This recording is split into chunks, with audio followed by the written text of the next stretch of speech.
I'm a 32-year-old male, still trying to process everything that's happened in the last 2 weeks. And honestly, I need to get this off my chest.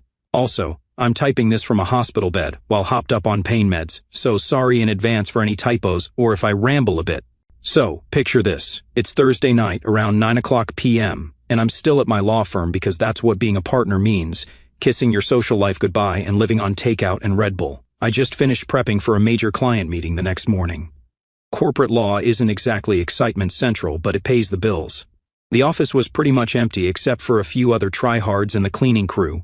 Now, our firm is in this historic building in downtown Boston, which basically means it's old as heck and maintenance sucks. We're on the 5th floor, and I always take the stairs because I tell myself it makes up for sitting on my ass for 14 hours a day. Here's where everything went to hell. Some genius from the cleaning company decided to wax the stairs without putting up a single warning sign. Not one. Nada. And they did this at 9:00 p.m. when the building is still, being used by people.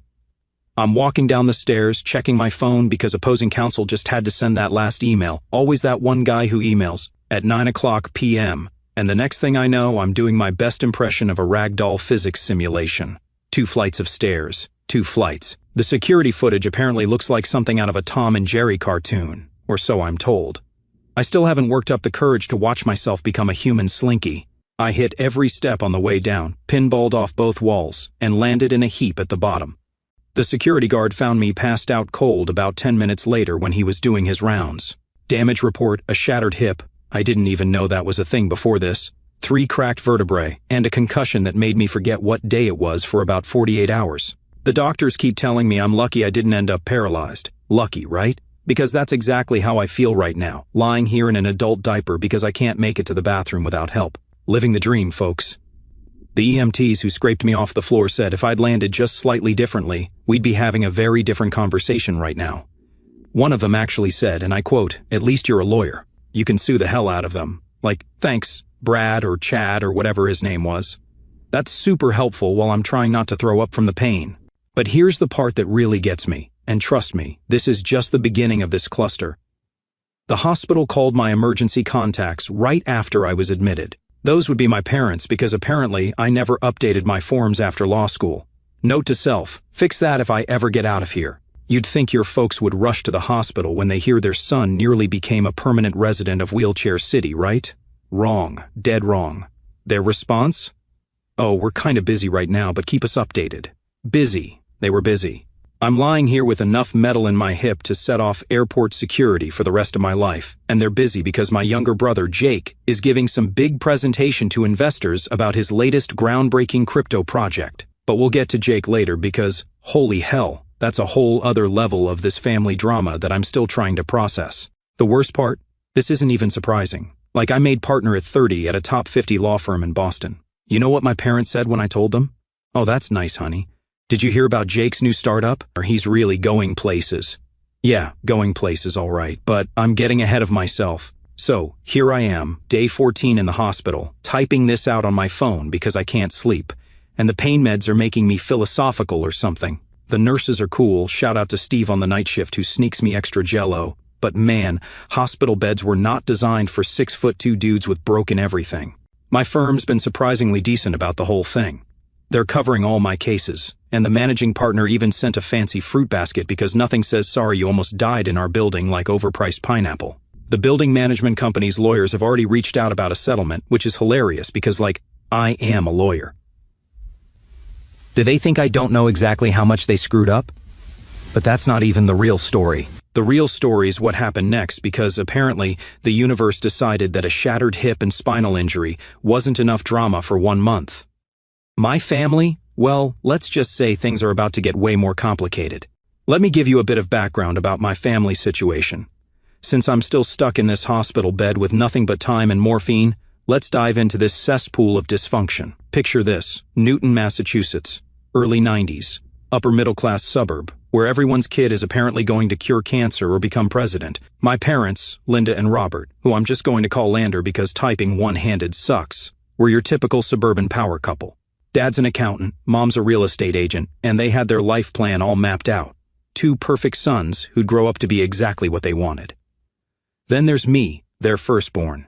I did well in school, was captain of the debate team, and got into Boston University with a scholarship. Pretty solid, right? But then there's Jake, my brother, 2 years younger, and apparently touched by Zeus himself, if you believe my parents. Here's the thing about Jake. He's always been scary smart with computers. Like, at 13, he was already coding his own games and stuff. Cool, right?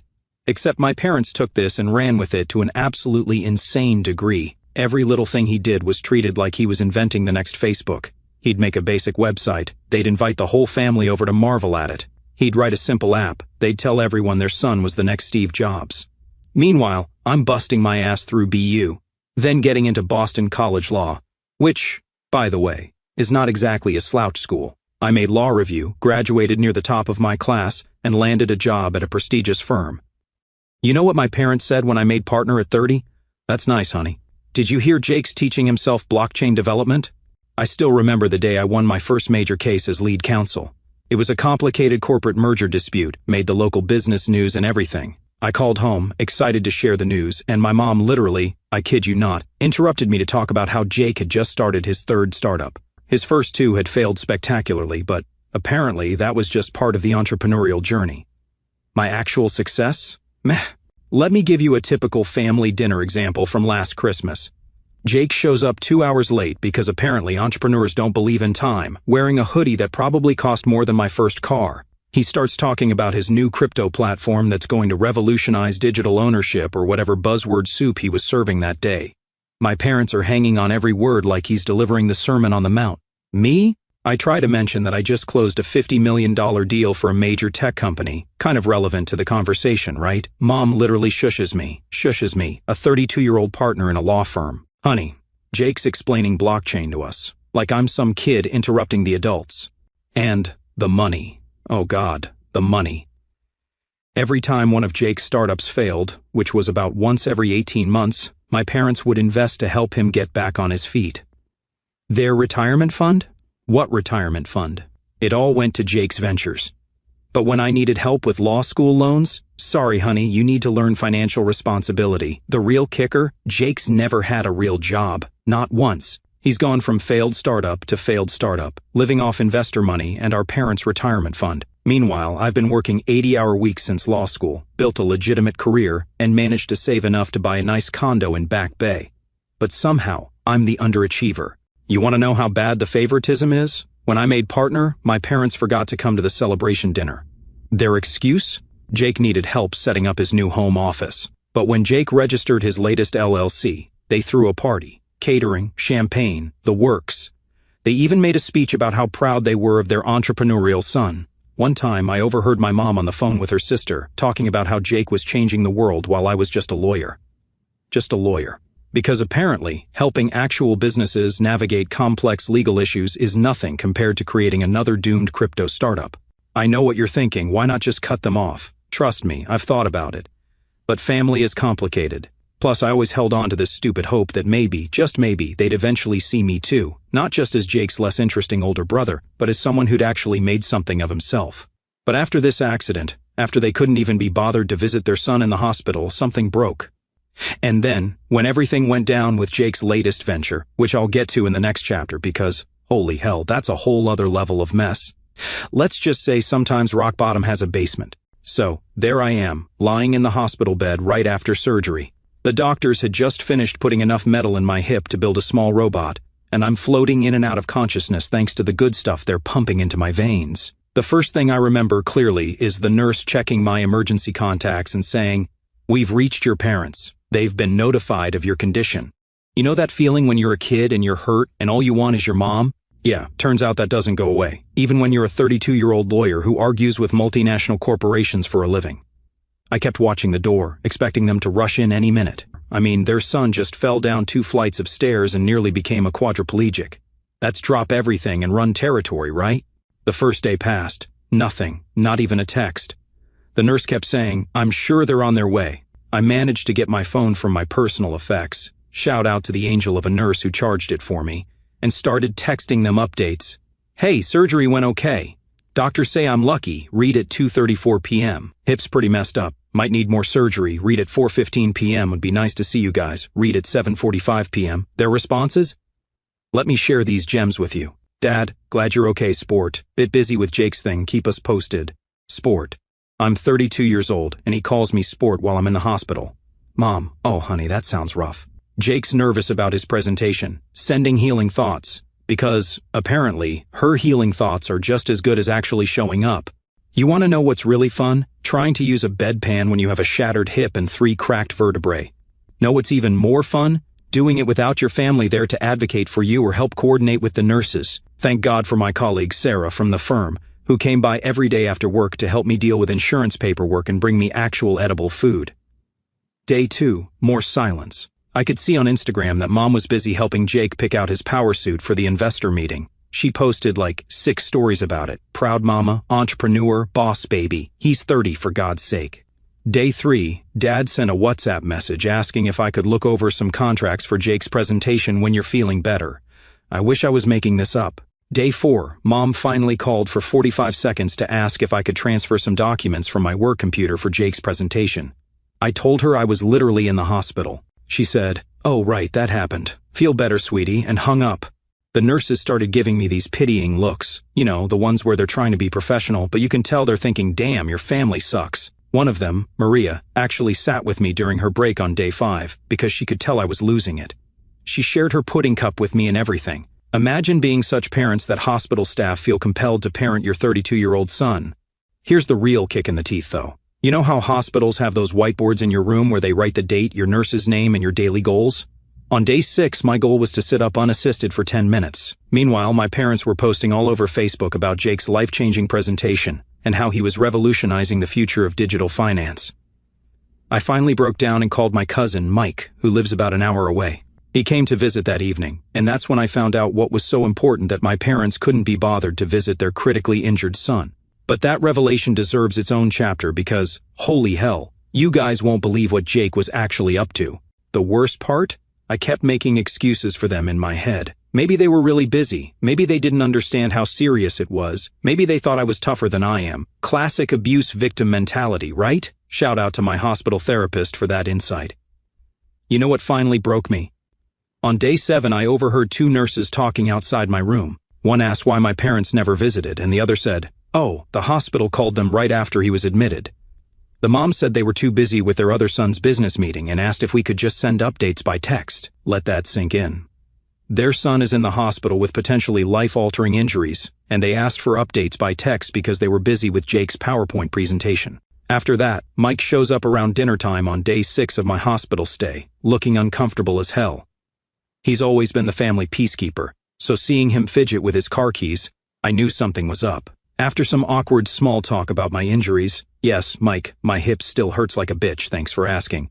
He finally spills what's really going on with Jake's big presentation. Turns out, my brother, the family genius, had just secured $20 million in funding for his new crypto platform. $20 million from actual venture capitalists and some high-profile private investors. This detail becomes important later, trust me. His platform was supposedly going to revolutionize decentralized finance by combining NFTs, smart contracts, and some buzzword soup about AI-driven blockchain optimization. My parents? They completely lost their minds, like full-on Woodstock levels of celebration. They rented out the entire top floor of some fancy restaurant in Boston, invited literally everyone they knew, and threw this massive party to celebrate Jake's vision. There were speeches, champagne towers, even a custom ice sculpture of the company's logo. An ice sculpture, you guys. Mike showed me the photos on his phone. Thanks, cuz. That's exactly what I needed to see while trying to master the art of eating hospital jello one-handed. There's my mom, literally crying tears of joy while Jake gives some speech about disrupting traditional finance paradigms. My dad's posting LinkedIn updates every 15 minutes about how his son is changing the face of digital commerce. The local paper even ran a story about it. Local tech prodigy secures major investment. They used Jake's favorite photo of himself. You know, the one where he's trying to look like a combo of Steve Jobs and that guy from Silicon Valley. The article mentioned his impressive track record of innovative startups, conveniently leaving out how every single one had failed, and how this new platform was going to democratize digital asset management, whatever the hell that means. Want to know the best part? In the middle of this whole celebration, right between the champagne toast and the dessert course, my mom actually posted on Facebook feeling blessed. Our son is changing the world. Proud mama. Tech entrepreneur success. Which son, Mom? The one revolutionizing crypto, or the one lying in a hospital bed trying to learn how to sit up without screaming? But wait, it gets better. During the party, Jake apparently gave this big speech about family being the foundation of success, and how our parents' unwavering support made everything possible. He even got emotional talking about how they always believed in him. Meanwhile, I'm watching Friends reruns on a tiny hospital TV, trying to convince a night shift nurse that I can totally manage the bathroom by myself. Narrator, I could not, in fact, manage the bathroom by myself. The investors were all there too. Mike said they looked like something out of central casting for rich people who want to get richer quick. Lots of Patagonia vests and designer watches. Jake was working the room like a pro, throwing around terms like blockchain integration and smart contract automation like he was selling salvation. One of these investors, some guy who apparently manages money for a bunch of political families, was so impressed that he committed another $5 million on the spot right there at the party. Must be nice to have that kind of screw-you money, right? Remember this guy too. He becomes very relevant later. My parents were practically floating. Mom kept telling everyone how she always knew Jake was special and how he just thinks differently than other people. Dad was already talking about early retirement, telling his golf buddies how his son was going to take care of everything. You know what's really effed up? While all this was happening, while they were all celebrating Jake's amazing success and brilliant future, my phone buzzed with a text from Mom. Honey, since you're resting anyway, could you maybe look over Jake's investor contracts when you feel up to it? We want to make sure everything's properly done. Thanks, sweetie. Resting. Like I was taking a spa day or something. Not lying in a hospital bed with enough metal in my hip to build a small car. But sure, Mom, let me just review complex financial contracts while high on morphine. No problem at all. I didn't respond to that text. What could I even say? Sorry, Mom, bit busy trying to relearn how to walk. Maybe ask your successful son to hire an actual contract lawyer with some of his millions? Mike left after showing me all this, probably feeling like the world's shittiest messenger, but before he went, he hesitated at the door and said something that stuck with me. You know, for what it's worth, none of this feels right. Jake's always been creative with the truth, but this is different. This feels too big. Oh, Mike, you beautiful, intuitive bastard. You had no idea how right you were. Because alt. System. The text you provided has been revised with appropriate punctuation, corrected spelling, and numbers converted to their text equivalents in English, as requested. The language remains in English, organized into complete sentences and paragraphs. Below is the continuation and completion of the revised text, picking up where the previous response left off. This whole celebration, this massive triumph of the golden child, was about to blow up in everyone's faces in the most spectacular way possible. 2 weeks after Jake's big investor party, and 3 weeks into my hospital stay, I was finally starting to get the hang of my new cyborg hip. The physical therapist had me doing these ridiculous exercises that made me feel like a baby giraffe learning to walk, but at least I could sit up without wanting to die.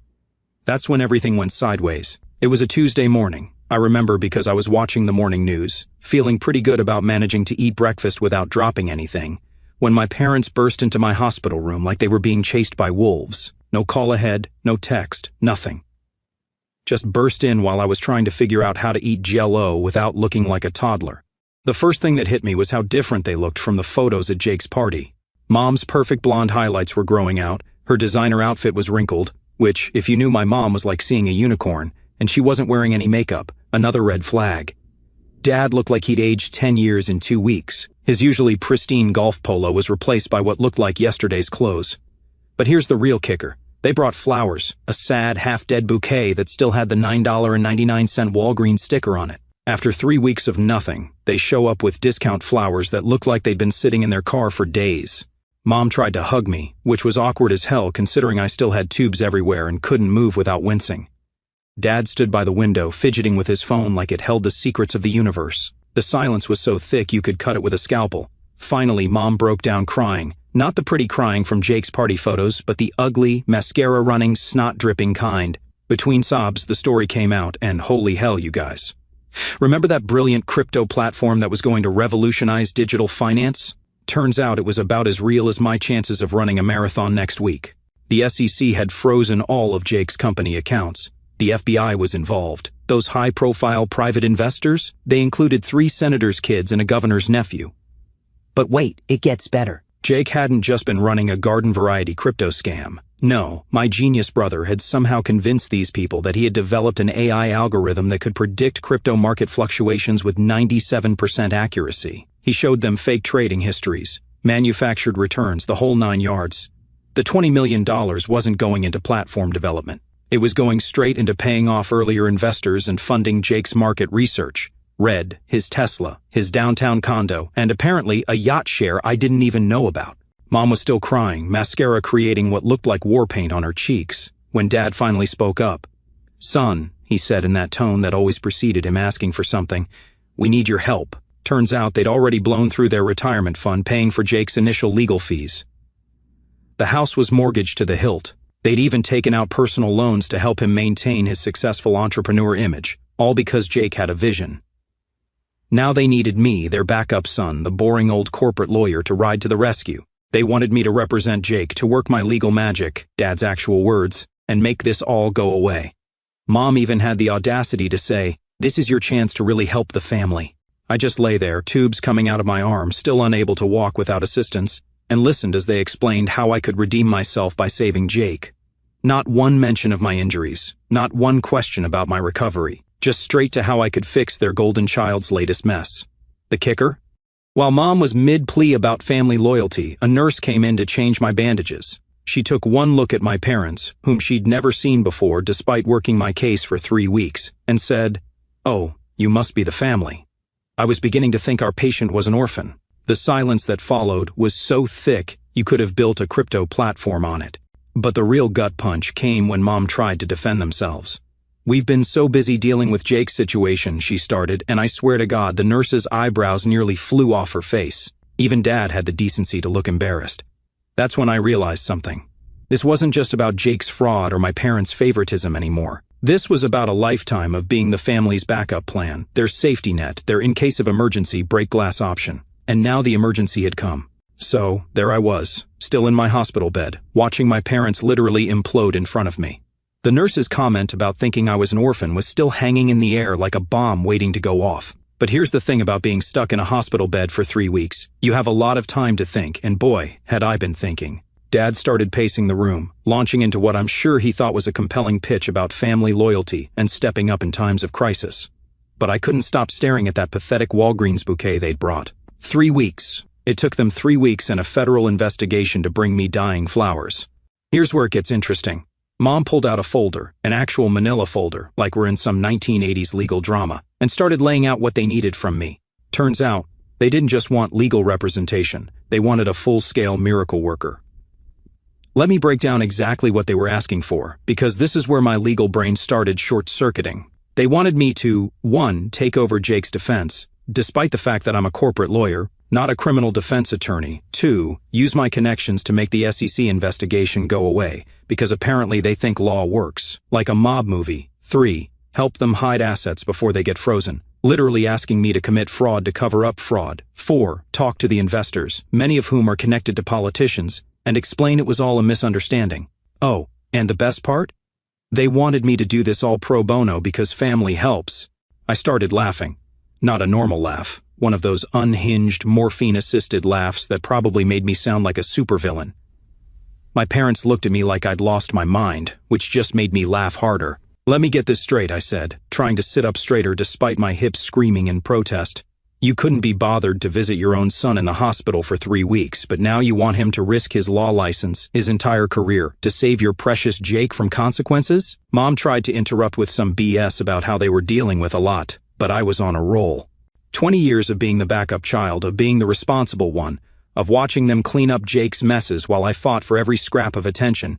It all came pouring out. "Do you even know what surgery I had?" I asked them. They looked at each other blankly. "How about my prognosis? My recovery time? The fact that I might need another surgery?" "No. But I bet you can tell me exactly what Jake had for breakfast the day of his investor pitch." Dad tried to play the authority card. You know, that tone parents use when they're losing an argument but still think they have power over you. "Now listen here, sport." "No, you listen," I cut him off. "I'm a 32-year-old partner in a law firm, not your backup plan. I'm lying here with enough metal in my hip to build a robot, and you want me to commit career suicide to save Jake from his own fraud?" That's when Mom dropped the emotional nuclear bomb. "We've already lost one child to this scandal. We can't lose both our sons." "Lost one child? Lost one child?" "Jake committed deliberate, calculated fraud. He stole millions of dollars. He wasn't lost. He made choices, repeatedly, to deceive people and steal their money. And now they wanted me to throw away everything I'd worked for to save him. I took a deep breath and channeled my best courtroom voice. "Let me make something very clear," I said, watching their faces. "I will not be representing Jake. I will not be helping you hide assets. I will not be calling in favors or trying to make this go away. What I will do is continue focusing on my recovery, which you'd know about if you'd bothered to visit your critically injured son once in the past 3 weeks." Dad started turning that special shade of red he gets when he's about to explode. "You're being selfish," he spat out. "This is your chance to prove you're really part of this family." And there it was. The truth we'd all been dancing around for years. I wasn't really part of the family. I was just their backup plan, their emergency ripcord, their break glass in case of Jake's latest disaster option. "Get out," I said quietly. When they didn't move, I pressed the nurse call button. "Either you leave now or I'll have security escort you out and ban you from the hospital." Mom started crying again. Seriously, where did she store all these tears? But I was done. The nurse arrived, the same one who'd made the orphan comment, and I asked her to call security. The look of satisfaction on her face was worth 1,000 legal retainers. As security was escorting them out, Dad turned back one last time.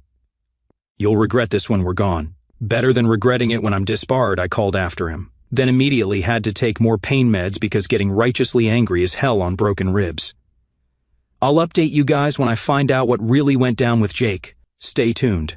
It's been 3 months since I kicked my parents out of my hospital room, and honestly, life has gotten both worse and better in ways I never expected. Grab your preferred beverage, because this is going to be a long one. First, let me update you on Jake's situation, since that's what most people have been DMing me about. Remember that revolutionary crypto platform that was going to change digital finance forever? The FBI forensic accountants found out it was essentially a giant digital Ponzi scheme with extra steps. Jake hadn't just been faking returns, he'd created this elaborate web of shell companies and fake transactions to make it look like his AI trading algorithm was real. The numbers are finally in, $20 million from the latest investors, plus another $15 million from previous rounds that were never reported. That's $35 million of other people's money, gone. Most of it went to paying off earlier investors and funding Jake's startup founder lifestyle, the Tesla, the yacht share, the luxury condo, the first-class flights to tech conferences that were actually just fancy vacations. But here's the part that really gets me. When the FBI interviewed him, Jake actually tried to claim that he was conducting a social experiment about the gullibility of traditional finance. I kid you not. My genius brother, faced with overwhelming evidence of fraud, tried to pull the "it's just a prank bro" defense with the federal government. The prosecutors weren't amused. Meanwhile, those high-profile investors I mentioned? Turns out, when you scam the children of politicians, things move really fast. The SEC investigation turned into a joint task force with the FBI. They're not just looking at fraud anymore. They're investigating money laundering, wire fraud, and something called conspiracy to defraud the United States, which sounds like the kind of charge that makes federal prosecutors get excited. My parents? They've gone full martyrs. Mom's been posting daily on Facebook about how the system is rigged against innovative thinkers, and how Jake is being persecuted for disrupting traditional finance. Dad's been calling every lawyer in Boston, trying to find someone who will take the case pro bono because, surprise, they're broke. They mortgaged their house to the hilt to pay for Jake's initial legal fees and are now facing foreclosure. As for me, I'm finally out of the hospital and doing physical therapy. The doctors say I might always walk with a slight limp, but considering I nearly became a permanent pretzel, I'll take it. My firm has been surprisingly awesome about everything. They're letting me work remotely until I'm fully mobile, and they've assigned me some interesting cases to keep me occupied during recovery. The best part? For the first time in my life, I'm completely free of the golden child's shadow. No more guilt-ridden family dinners, no more comparisons to Jake's entrepreneurial spirit, no more being the family's backup plan. I've blocked my parents on everything. They tried showing up at my apartment last week with more Walgreens flowers and a binder full of evidence that Jake is actually the victim of a vast conspiracy. The front desk didn't even bother calling up. They just had security escort them out. But you want to know the real plot twist?